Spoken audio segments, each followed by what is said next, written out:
I just wanted to give a very warm personal thank you and welcome to Robyn Priest for doing this particular webinar. We've wanted to have more of a focus on international peer support, and Robyn has had quite a bit of experience with that. She's also been very actively involved with Inapp.S for the past few years. I wanted to just give you a brief overview of who Robyn is if you're not familiar with her. She's the lead project coordinator with PeerLink, the National Technical Assistance Center. She's also involved with Resiliency Unleashed Training and Consulting, which is a peer-run business that offers Peerzone and a number of other trainings for peers.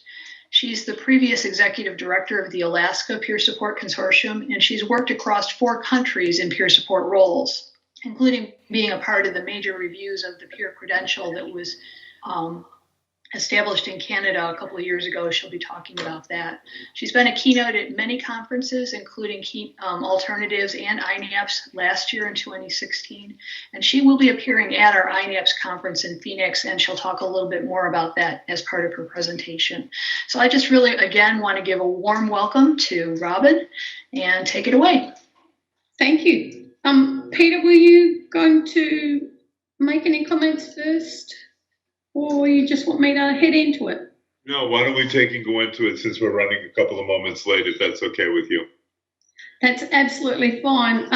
Welcome, everyone. And there's been a couple of little glitches this morning. We had a couple of people who were going to connect and talk about some of the work that they were doing in Canada who aren't able to connect because of some technical difficulties. So I'm going to do the best that I can with that part.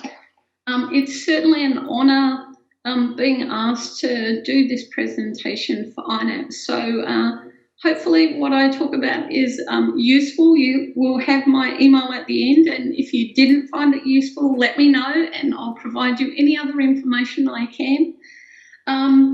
So basically we wanted to, I'm just going to move through some of the slides that we had up front at the start, but basically what we wanted to talk about was a little bit about peer support around the world, because Inapp.S is the International Association of Peer Supporters, and really for me I'm keen to look at how do we actually connect with different places around the world. And so the learning objectives for me for this webinar, that people gain an understanding of like a couple of the different peer initiatives occurring in Canada, Australia, New Zealand, and I've also included American Samoa as something that's a little bit outside of the general kind of Western way of doing things. Wanted to talk a little bit more about how do we actually look at some really cool linkages, because I think there's a lot of things happening, and often when we're in our own countries or even like our own region of a particular state, we don't always see outside of that. And then I'm just going to talk a little bit about the Global Peer Supporter Celebration Day and the Inapp.S conference. So as I said before, one of the things is I think across the world, we're all kind of busy trying to do our little piece of the puzzle. And I guess I have the privilege of currently working in a range of different countries and being able to see that there's a lot of different things happening. And it's the place about, we don't have to keep reinventing a wheel. We can actually start to connect and hear about some of those different ways of doing things and being things and learn from those different places. And I think the cool piece for me is I don't necessarily know anything more than anyone else, but I know the people that are doing different things in different parts of the world, and it's the ability to be able to connect, to allow people to learn and grow from each other.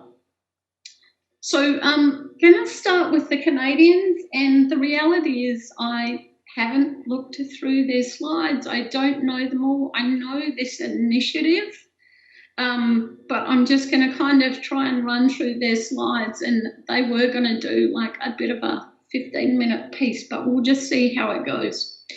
So they've got an initiative called Enhancing and Sustaining Peer Support Initiative. And what they've done up there, we're going to talk a little bit through that, but Betty Lou, her kind of background is from the addiction community and trauma community, and so she kind of takes a lead in that side of things. And Christina is kind of more on the side of the mental health piece, and it's about the two of them working together to create an initiative that incorporates both addiction and mental health peer support through that process. So just going to talk about a little bit of brief history, some progress, and then what they're doing around quality improvement, evaluation and research, because I think that's another piece that we kind of miss. We get caught up in doing our piece, and we forget to kind of look at how do we make an evaluation of that, or how do we tell others what we're doing and the great work that we're doing. And that's also one of the things that I'm kind of working with some different researchers about. How do we actually connect the peer research community across the world too, and start to get that data that even more than now shows how amazing we are. So Teach is what's called in Ontario, Canada, a consumer survivor initiative, and it's been going for almost 20 years. So what happened was, kind of a long time ago, when we talk about Mississauga Halton, it's kind of a bit like a county within a system, and they looked at saying, you know, we know what we need, we know what we want, and can someone start listening to us? So this particular region of Ontario said, yes, let's do it. So they were quite involved in the planning of it all and working with that. And what that particular region did is they said, we want to kind of put peer support across that whole region. So what they looked at was, how do we enhance the funding for that?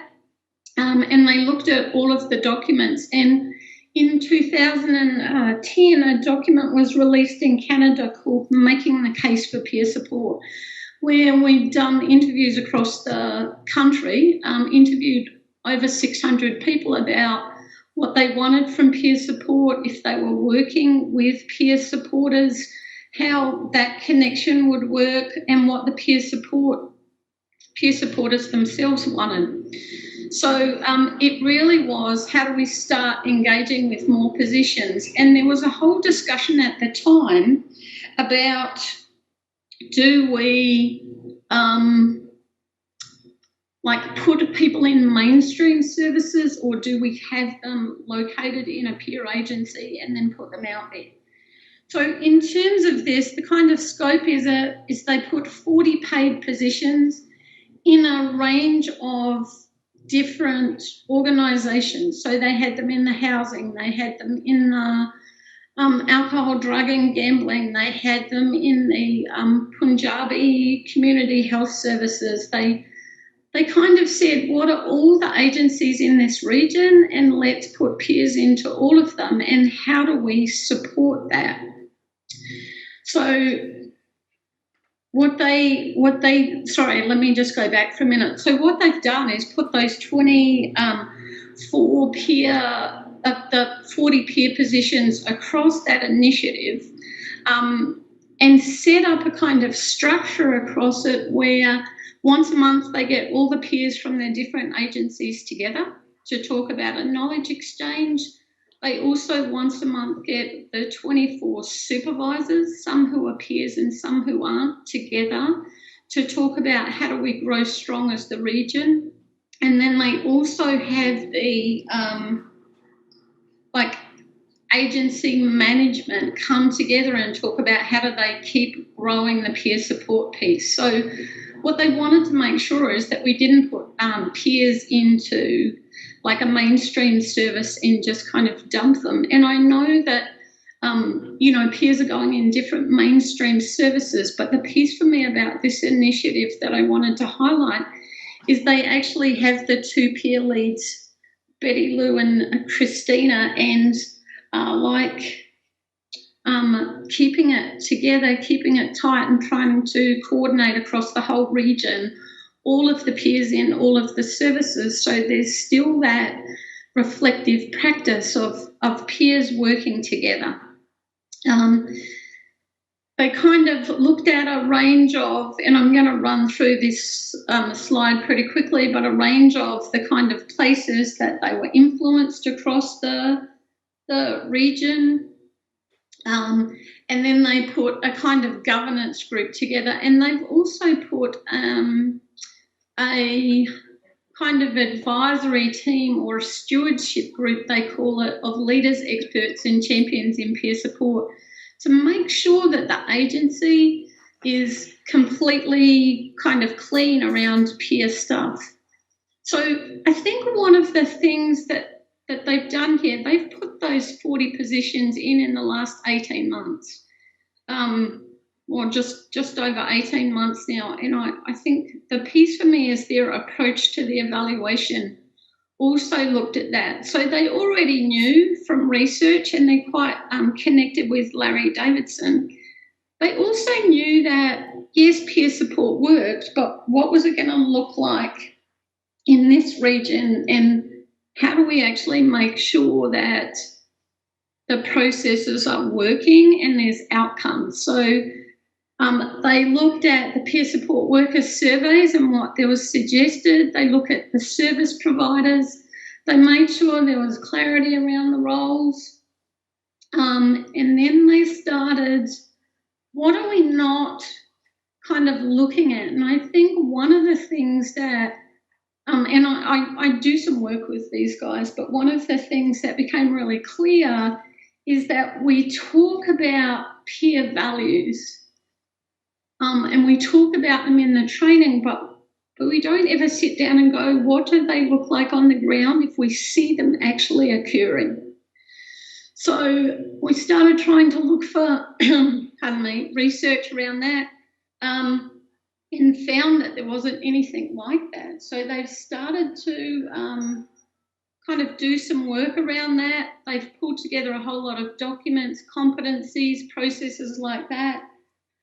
We then went out and asked both peers receiving services and peer workers, what would it look like if they were delivering the values of peer support on the ground? So it was like, what are the 5 things that would show it? What are the 5 things that wouldn't? And started putting together some, and this process map, I'm not going to go through it all because they're not here to talk about it. And it's really their piece of kind of research. But what they're doing now is testing what those peer values look on the ground. And they're doing validity testing with people using services, asking a series of questions about, are these values actually being upheld when people are working with them? And it is one of the first kind of pieces of research that I can find around the world that's specifically looking at that value base. So I think for me, the reason why I wanted to talk about this initiative is because they've combined 11 different agencies where the peers are working, and pulled it together so that as a region, they're being consistent about how they approach peer support. So it's not looking like it's like this in one area and this in another, even though the peers may be working in different services, that kind of piece of value is similar. And they've started putting the research process behind it. They're about to trial the tested tool, and they're really happy to hear from people if they want to kind of see what it looks like. But they're just starting to trial it in Canada. We've got a trial site in the US, and we've got one in Australia and New Zealand, so that we can kind of see from that. So the challenges were that it's a complex system. that there has been a medical model and they're trying to bridge to, and I'm not necessarily a fan of calling it a recovery model, but a recovery way of practice, and also that it's about social challenge. Now, all of those are both a challenge and an opportunity. So I'm very happy to send people a link. There is a video that Inapp showed about that initiative. It was on their information a few months ago, and they've won a number of awards in Canada for what they're doing. And I think, again, it's that piece of coordinating across a range of agencies and taking those values into action. So sorry you didn't get them. They have a much more fun Canadian accent, and probably could have described it a little better. I want to, if I talk about Australia, I want to share about an agency there, and I'm only picking kind of one agency in a number of countries, but if people want to connect with me later, you know, I'm connected with a number of different agencies. But Flourish Australia is an agency based in Sydney, but they work in the state of New South Wales and southeastern Queensland. They have 64 different sites. They provide mostly non-clinical community support kind of stuff. They have over 700 staff, and currently almost 50% identify as people with lived experience. And they support about 4,700 people. And they've always kind of had a strong emphasis about having workers who had their own lived experience. And they had a number of peer support workers working in there, but in 2015 they realised it wasn't quite working as well as it could be. So what they put in place, they implemented two different strategies. One was called Why Not a Peer Worker, and one was the Transformation Peer Work. So in 18 months, they've increased their peer support worker positions by about 600%.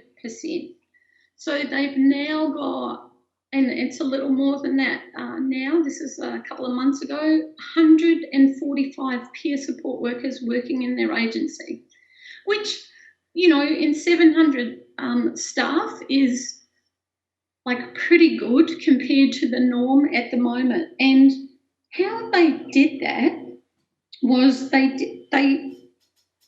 did a culture shift with management, where they did a lot of work talking about why not a peer worker.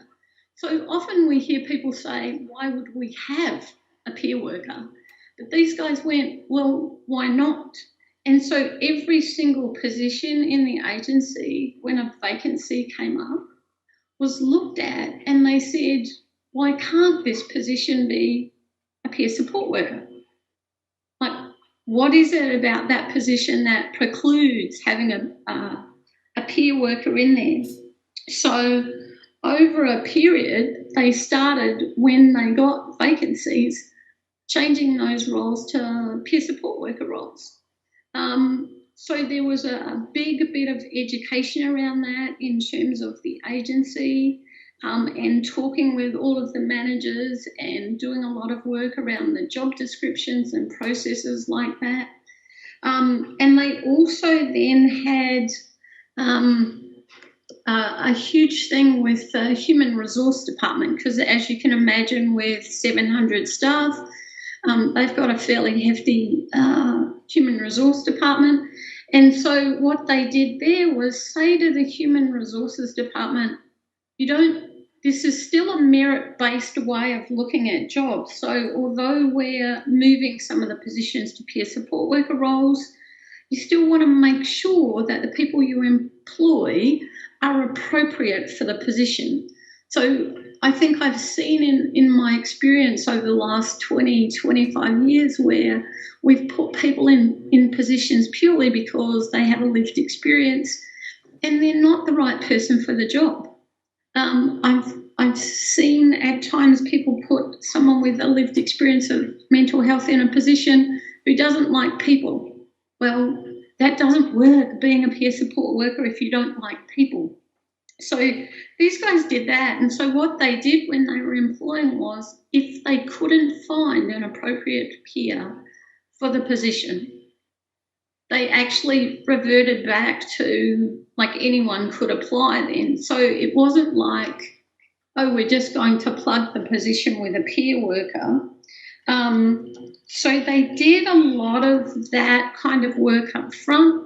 And then the transformation peer work was anyone who was in a position who was someone with their own lived experience could actually apply to have their position description changed to a peer support worker if it was appropriate. So they did a lot of work then and had a number of people say, we want a peer support worker role. And they looked at the positions and said, and then applied the why not a peer worker kind of test to those roles. So I think I'm telling you these kind of things because I think in this agency and certainly what I've heard in the US at times is people like, well, we can't put these peer workers in because we've got these other roles. But I think for me, we have to start testing the why not a peer worker and showing places that have done things like this, increasing their peer staff to 145 peer workers over a very short period of time. I think one of the things that's also a kind of useful thing in Australia and New Zealand is that when agencies are accredited or certified, on those audit teams, there's always a person with their own lived experience who's an equal part of that audit team. So if I think about the US system, if it was a JCO or a CAF coming in, that there would be a person with their own lived experience who was an equal part of that team. And having been one of those people when I was living in Australia and New Zealand, we often find out things from people who are using services that they may not tell other people. So that's a kind of like keeping things honest approach. But one of the things that came out of this practice is, although they weren't meant to be doing clinical work, there were things like they were being asked to support people with medications. And so what these strategies have shown is that they've taken that out and they've gone back and what they found was they took those things out of the non-clinical roles, which shouldn't have ever been there, but they found they connected the people they were supporting with their local pharmacy. And what happened was people started going to their local pharmacies, people started connecting with the staff, and so it actually grew a different kind of community for the people they were supporting too, which was kind of one of those unintended, we weren't realising this was going to happen, but like it was a really cool kind of outcome. Just want to talk through a little bit about one of the initiatives happening in New Zealand. And I know that we do some of this stuff here in the US, absolutely. And I just think it's kind of cool little process that's happening there. So Peerzone, although we have some Peerzone workshops starting off here, Peerzone in New Zealand also has different kind of consulting arm and project arm. And so in New Zealand, the Ministry of Social Development is the largest government department. So it incorporates the equivalent of social security, child and welfare. It incorporates like Division of Vocational Rehab equivalent and a number of other agencies. So it's kind of this huge bureaucratic process. And over about a year, Peerzone and some other people were talking with the ministry about how do we better support people with, mental health issues into employment. Because what the ministry found was that from 2000, they had gone from 31,000 people on the benefit, or the equivalent of Social Security, to 60,000 who identified as having a mental health issue. And there was a concern that many of these were staying on the benefit. So they set up a pilot specifically around the kind of employment thing, where they were going to be working with people prior to them having a case manager in this situation. It was all voluntary. People have opted into the program. So they're working with 60 people up to 6 months, and then currently, at the end of the pilot, they're handing them over back to work with people around employment. But there's also some discussion about how that might change. But there was a lot of work done about how do we look at reframing people's negative work stories, creating education, employment aspirations, and doing whatever it takes to get kind of people involved. Now, it's not based around the N.A.P.S employment model, which I know is a SAMHSA evidence-based practice, but it was just based around people looking at what worked for them and how it was going. So in terms of that, the kind of work that the peer workers were doing and the training that they got was they looked at supporting people in 4 different phases. They looked at, and I named this, so I like it, but it was getting the crap out of the way, the stuff that gets in the way of us getting jobs. So CRAP stands for constant reflective inner attitudes that prevent us from moving forward. Because most of the time, it's those things that prevent us from getting a job, not some of the other stuff. So we did a lot of work with the peer workers about training them around that. There was a second phase called Setting the Compass, where people could look at, did they want to do education? Did they want to do their own business? Did they want casual or part-time or full-time positions? Did they want a career, or did they want to start off with, a job? Then there was a third phase called Going After It. Like, how do I get that?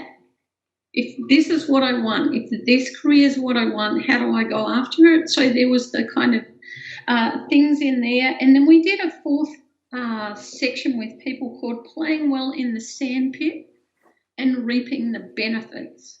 Now, playing well in the sandpit is, I've got the job, what do I do now? How do I actually look at being in that environment and enjoying it and getting on with my co-workers and those kind of things? So part of that was creating a number of different activity sheets that peer workers worked with people. So some of these were like, what's my work story? Creating a new work story. What are my values in life? What are my achievements and contributions and aspirations? Turning my dreams into reality. So that was that planning stuff. And I know that we talk a lot about person-centered planning.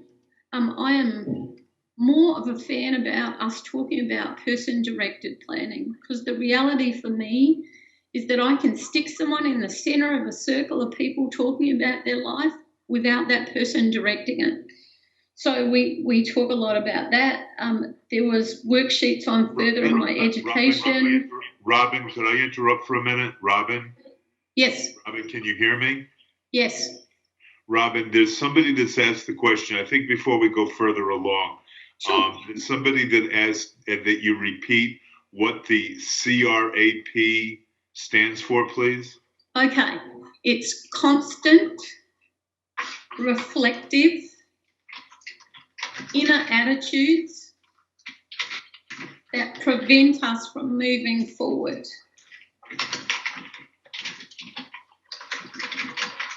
So hopefully someone got that now. And I'm happy to could do up a bit of a sheet that I can send out to people or put up available through Inapp if people want as well. I'm sorry I interrupted, Robyn. Please go on. No, that's fine. No worries. I can't see the chat, so I'm good. Just go whenever you need to. The other kind of worksheets that people had were furthering my education, volunteering, developing my CV, job searching, preparing an application, job interviews, negotiating work conditions, which I think sometimes we forget to work with people and teach them, how do I negotiate this stuff?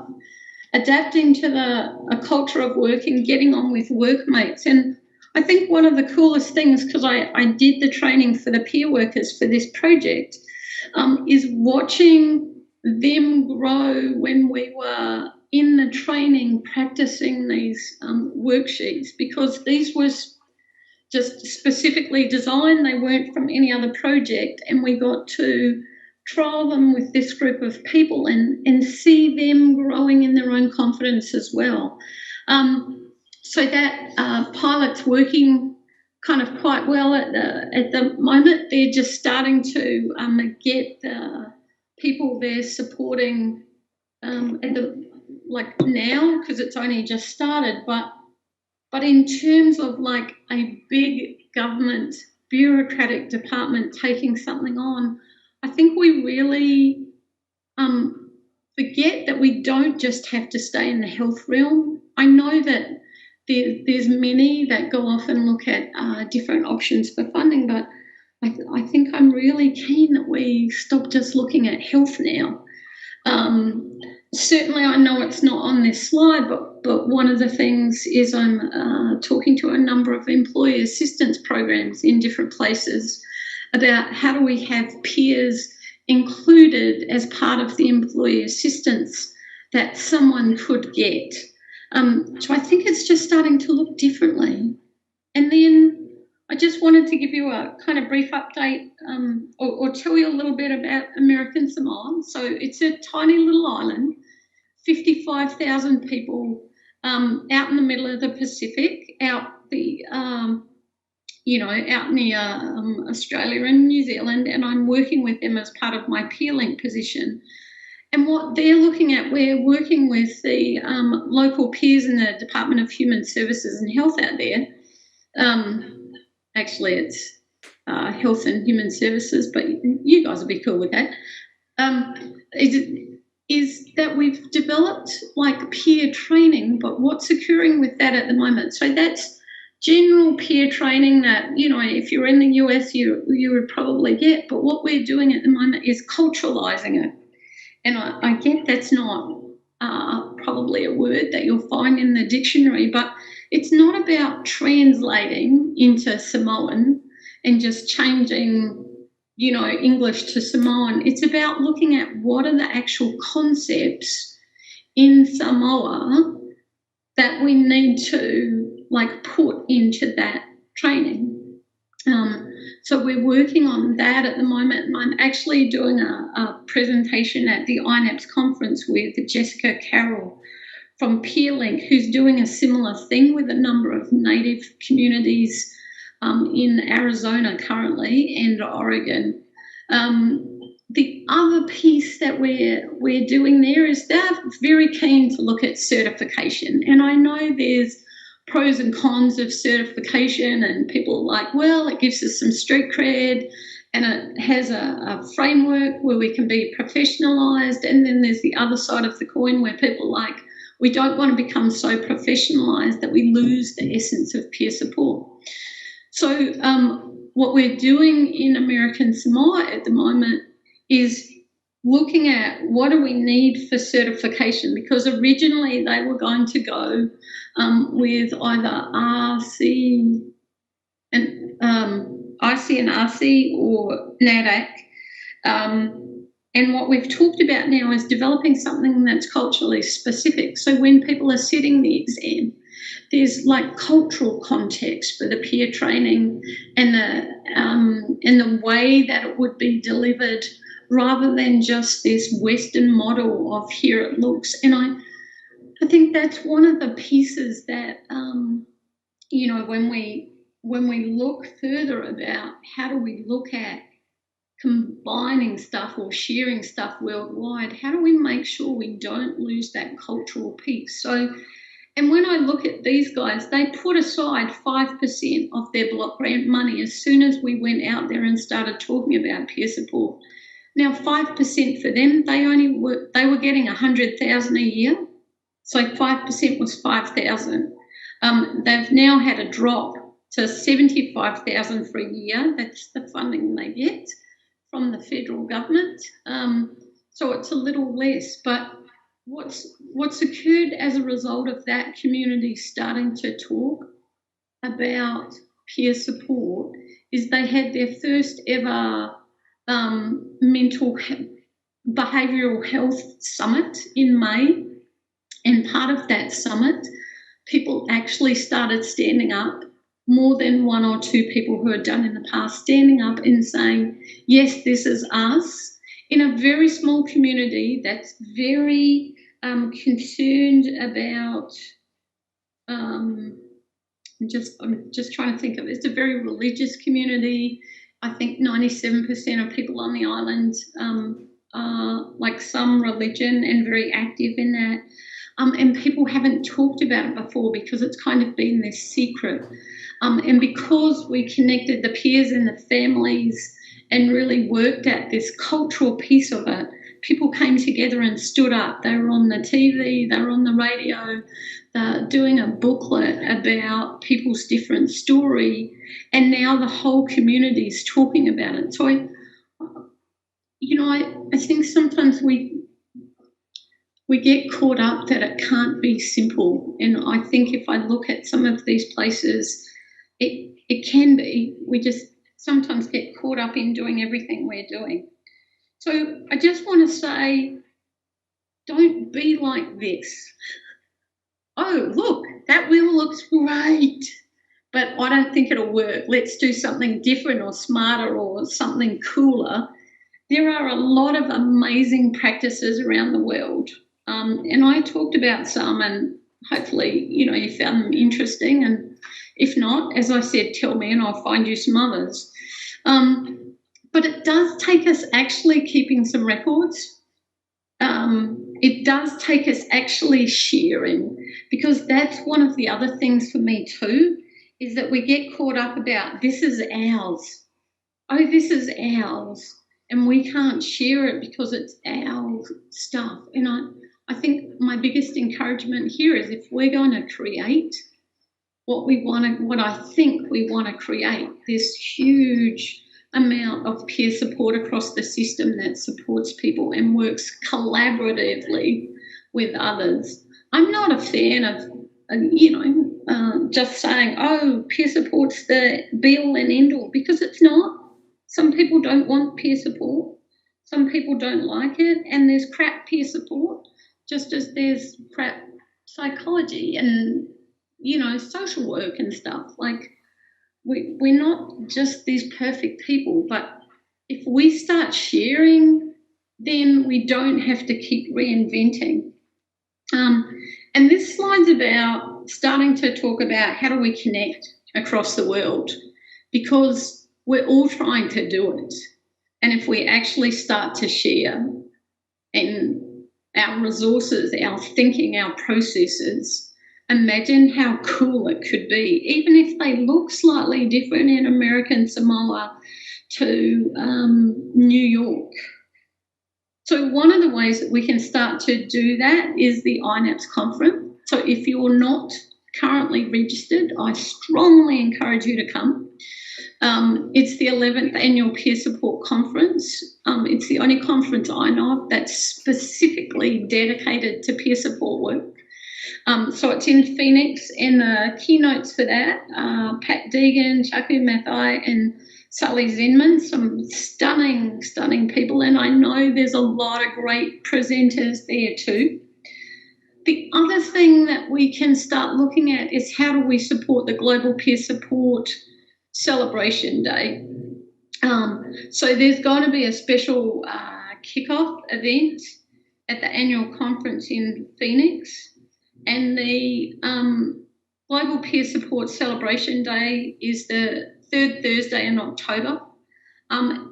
And so if you've got nothing organised, organise something. Have a lunch and celebrate the coolness of peer support, or see if the local radio or TV might do something, and just start to do that. So there's, it is the time when we need to celebrate how amazing our field, our profession is. And I don't step back from saying that we're a profession and we should be seen as equal professionals. Now, that doesn't mean we lose the essence of who we are, but we get to be professional in our own right, and we have to stand up and say we're professional and not be entitled in our roles, which I can't see anyone's face, so it's probably a good thing, but sometimes we get entitled that because we're peer workers, we should have something special. If we're peer workers, we're still workers, and we should be treated with respect and dignity and kind of accommodations that we would allow for anyone that's doing work. Because at different times in life, people need different kind of things. I think one of the things for me is knowing when and how to reinvent the wheel. So it's not about having to start from a stone block again, but it's how we grow on the kind of pieces that different people do. And I, for better or worse, I think what I do is connect people, kind of around the world, and for myself, take pieces that work from different things and continue to grow and evolve what we do. So if we're thinking about how do we create this global community of peer supporters, I think there's some questions that we want to look at answering. And we're actually going to have a session in the evening on October the 17th at the Inapp conference, where we're going to open up a Zoom meeting worldwide. And we're going to start to ask some questions about, do we want international consistency on peer support development? Like taking into account the local and cultural pieces, but do we want to be able to start saying peer support has some common value base wherever we're delivering it? And do we want to look at how we develop that as an international movement? And if we do, what do we want developed? So I'm really happy in a few minutes, because I'll be finished in a couple, if people want to chat about any of this through the chat piece. But if we want those things, is it that we want a common definition? Is it that we want core competencies or a standard kind of code of ethics? Or pieces about how do we stay true to the core values as peer support grows? Because I'm very clear that if I think about it, like Canada developed something a few years ago called the Guidelines for the Practice and Training of Peer Supporters, which had some core value pieces to it, and it was kind of a pretty cool document. And out of that, the Peer Support Canada, which they're called now, developed their knowledge matrix. And then after that was developed, the US looked at developing some core competencies. And then I know that there's other countries now looking at core competencies. And do we want to keep reinventing the wheel, or do we want to look at something and go, hey, there's some standard stuff here that we want to take as an international movement? If we don't want some of those kind of things developed, is there anything else we'd like instead? One of the other questions I think about is, like, how do we increase the knowledge of the Global Peer Supporter Celebration Day? And do we want a kind of common theme every year? Do we want different themes? Do we want it to have different themes in different countries?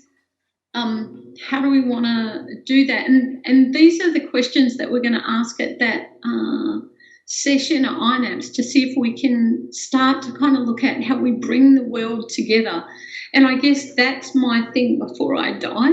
And I'm 52 at the moment, so I've got a little bit of time, is to kind of pull some of this stuff together so that we can share as a community.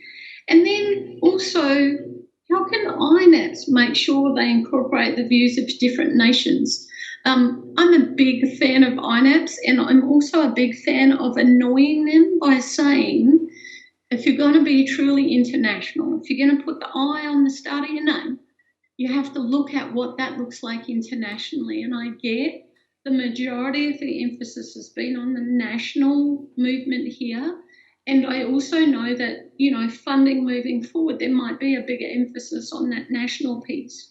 But if Inapp is going to talk about being the international association, how do we start doing that better? And I'm like that little annoying gnat that keeps jumping on them about that. And then the other piece is, if we do want a national and international community, so what does that look like?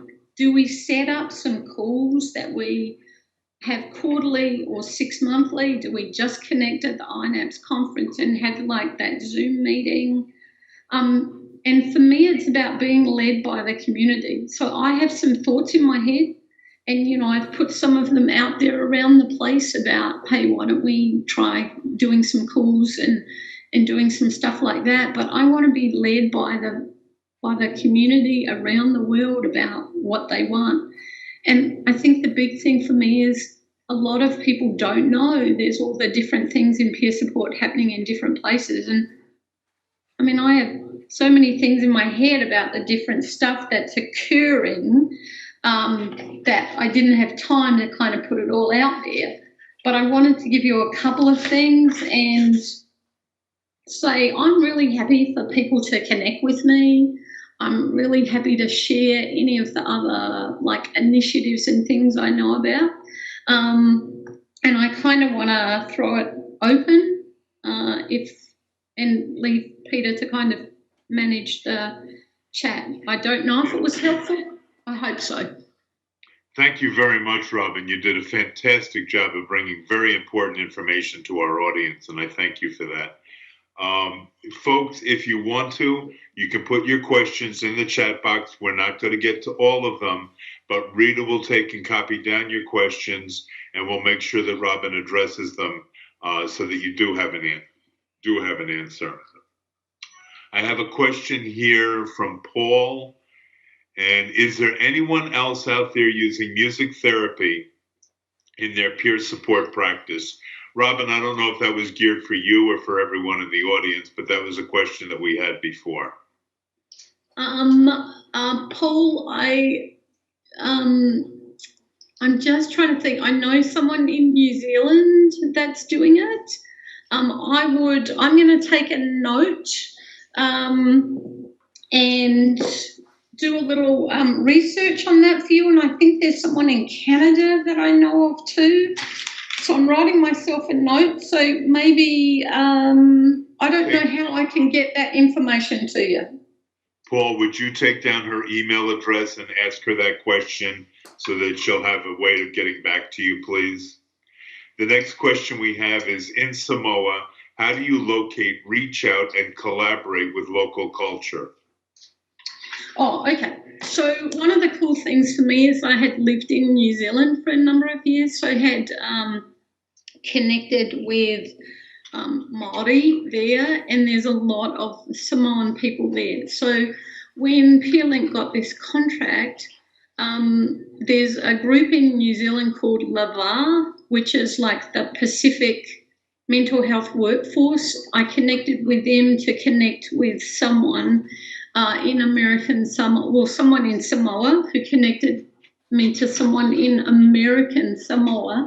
And then it was a place of just reaching out to those guys originally via email and saying, here's what PeerLink does, but I don't know if that's any use to you at all. I'd like to have a conversation or come and visit. So basically my first visit was in April last year, and it was purely a meeting and greeting, and one of the pieces was just sitting in a meeting for 2 hours, and I couldn't speak Samoan and they were speaking Samoan, and at the end someone summarised it.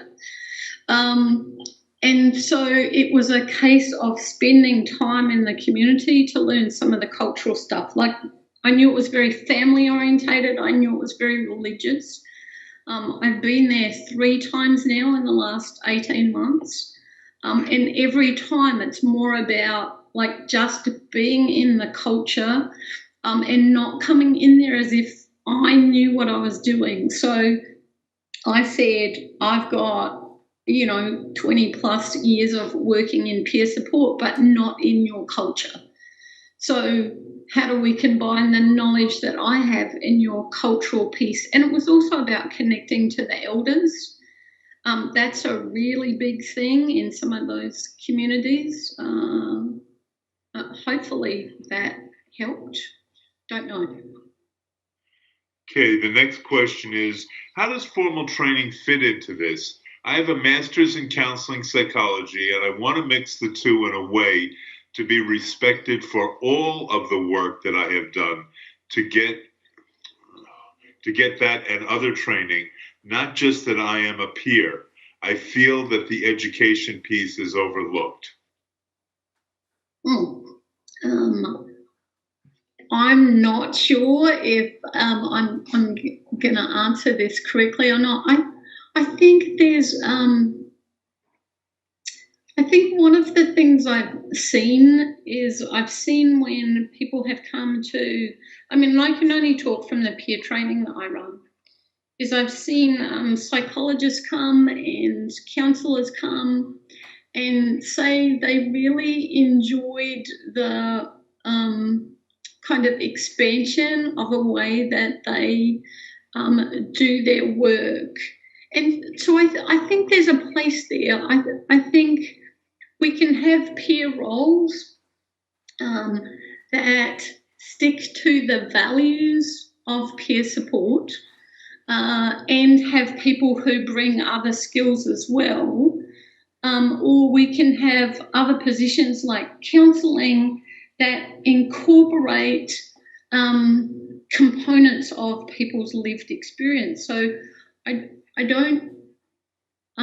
not sure I'm answering the question correctly, but I think it's about knowing what role you're doing at any particular time, because I think lived experience, if I think about the Flourish, they have, 700 staff and almost half of them have their own lived experience, but they only have 145 direct peer support worker roles. So I think it's important to know which role you want to sit in. If you're in counselling, then utilising your lived experience in that is amazing, but you're still bound by that code of ethics.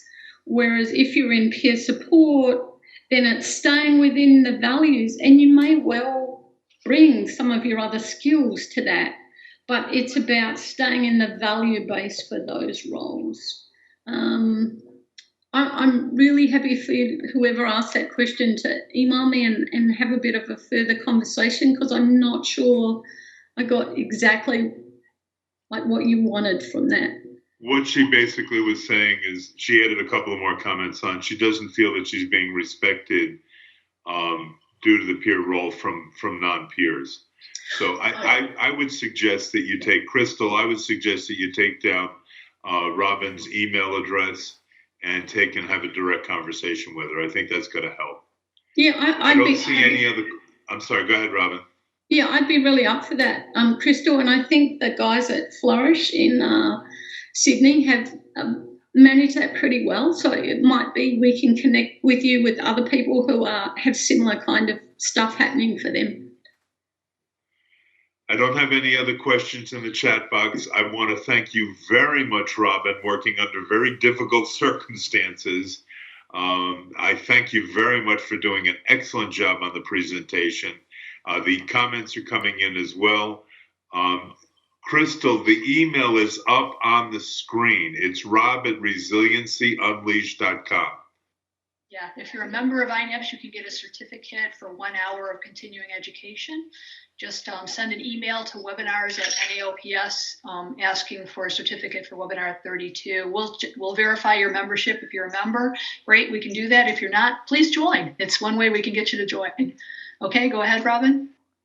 And special thanks again to Optum for their ongoing support of this series and peer support in general, and also David Barker, who has been recording all of these sessions. There will be a recording available of this session probably in about a week or so, providing we can get through the technical issues. There were some in the beginning, so I'm really hoping the recording comes out for this.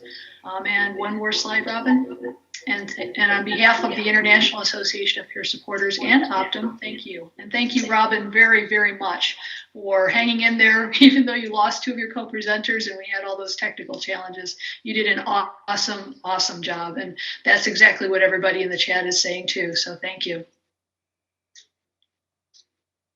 Robyn, thank you very, very much. And again, the comments are great. And people are looking forward to meeting you and seeing you in Phoenix. Awesome. Come say hi. Woohoo. Hey, listen, I remember when you were Paul Revere a few weeks ago. That's right. I have been known to be Elvis before, so you guys just need to tell me who I need to be in Phoenix. All right, everybody, have a good day. Have a good weekend. Those of you in the Florida area, we're praying that you stay safe and sending you the best wishes that we can.